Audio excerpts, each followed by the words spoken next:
जिभेची चव वाढवणारी तसेच जेवणाची लज्जत वाढवणारी आणि भूक नसताना देखील चार घास जास्त खायला लावणारी अशी चटपटीत कैरीची चटणी तर कशी बनवायची बघायचं असेल त्यासाठी रेसिपी पूर्ण बघा। Praise the lord bless food रेसिपीमध्ये आपल्या सर्वांचं खूप मनापासून स्वागत। आणि मंडळी, उन्हाळा आलाय आणि आंब्याची आठवण आली नाही हे असं होणार आहे का? तर बघता क्षणी तोंडाला पाणी सुटणारी अशी कैरी म्हणजे कच्चा आंबा तर जेवणामध्ये भाजीऐवजी सगळ्यांनाच काहीतरी चटपटीत खायला आवडतं आणि विशेष म्हणजे उन्हाळ्यामध्ये जास्त मसालेदार चमचमीत असे पदार्थ खाण्यापेक्षा काहीतरी आंबट गोड असे पदार्थ थंड पेय प्यायला सगळ्यांनाच आवडतात। तर आज आपण जेवणाची लज्जत वाढवणारी तसेच जिभेची चव वाढवणारी अशी कैरीची चटपटीत झटपट होणारी अशी चटणी कशी बनवतात ती बघणार आहोत। तर इथे मी कैरी घेतलेली आहे जी स्वच्छ धुतलेली आहे।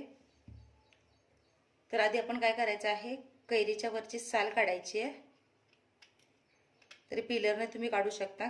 कैरीची साल घातल्यामुळे कडवटपणा येतो म्हणून कैरीची साल काढून घ्यायची आहे आणि आतला जो पांढरा गाभा आहे तो घ्यायचा आहे। तर चटणी बनवताना शक्यतो कच्चीच कैरी घ्या, पिकत आलेली किंवा अर्ध कच्ची अशी अर्ध पिकलेली अशी घ्यायची नाहीये। कच्च्या कैरीची चटणी छान होते। तर ही मी कैरी आधी छान अशी सोलून त्याच्या आतले काप काढून घेते। तर हे पहा, इथे मी कैरीची साल काढून कैरी मस्त अशी तुकडे मग करून घेतलेले आहे। तर ही कच्ची कैरी आहे, आवाज तुम्ही बघू शकता। तर करकरीत आहे कैरी म्हणजे ही कच्ची आहे। याचा रंग थोडासा पिवळसर आहे पण ही पिकलेली नाहीये। तर इथे मी घेतलेली आहे कैरी। तर कैरी कितपत प्रमाणामध्ये आंबट आहे, काही कैऱ्या आंबट असतात काही कमी आंबट असतात। तर इथे तुम्हाला कितपत आंबट हवंय, काही काही जणांना खूप आंबट खायला आवडतं, काही काही जणांना कमी आंबट खायला आवडतं। तर इथे मी किती प्रमाणात चटणी बनवणार आहे त्यावर घेतलेले आहेत।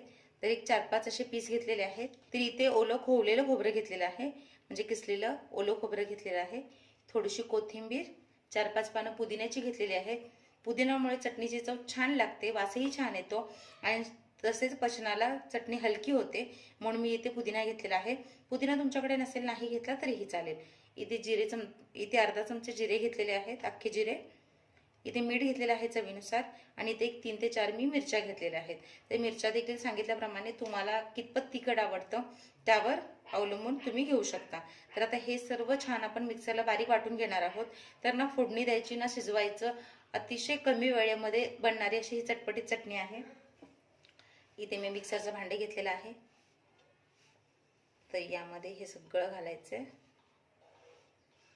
तर यामध्ये तुम्हाला आवडत असल्यास तुम्ही 4 पाकळ्या लसणाच्या घाला, याच्यामुळे देखील फ्लेवर छान येतो।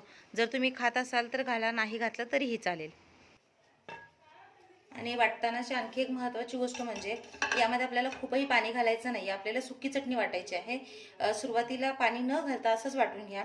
त्याच्या वाटताना थोडं जड आल्यासारखं वाटलं तर अगदी थोडंसं 2 ते 3 चमचे पाणी घाला। तरी आधी मी वाटून घेते, मग तुम्हाला नंतर याची कन्सिस्टन्सी दाखवते।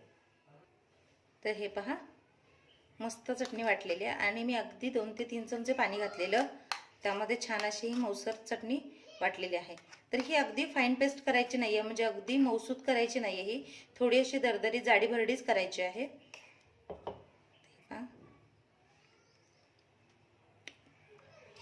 परफेक्ट तिखट आहे, परफेक्ट आंबट आहे। तर आंबट तिखट अशाच चवीची ही चटणी छान लागते। तर अशा पद्धतीने आपली झटपट अशी कच्च्या कैरीची चटणी चटपटीत तयार झालेली आहे। तोंडी लागण म्हणून घ्या, घरात कोणती भाजी नसेल तेव्हा हा बेस्ट ऑप्शन आहे। आणि असंच तुम्हाला जेवण जात नसेल तर जेवणाची चव वाढवण्यासाठी, जिभेची चव वाढवण्यासाठी तुम्ही ही चटणी खाऊ शकता। तर मला आशा आहे रेसिपी तुम्हाला आवडली असेल। तर या उन्हाळ्यामध्ये होईल तितकी चटणी बनवून खाण्याचा प्रयत्न करा आणि व्हिडिओला लाईक करा, शेअर करा, सबस्क्राईब करा। महत्त्वाचं म्हणजे घंटी वाजवायला विसरू नका, कारण ज्यावेळेस मी माझे नवीन व्हिडिओ अपलोड करेन त्याचे नोटिफिकेशन तुमच्यापर्यंत येत राहतील। नवीन रेसिपीसह भेटूया पुढच्या व्हिडिओमध्ये। तोपर्यंत अशी कैरीची चटपटीत चटणी तयार करून बघा। स्वस्त रहा, मस्त खा आणि माझे व्हिडिओ बघत राहा। Bye bye.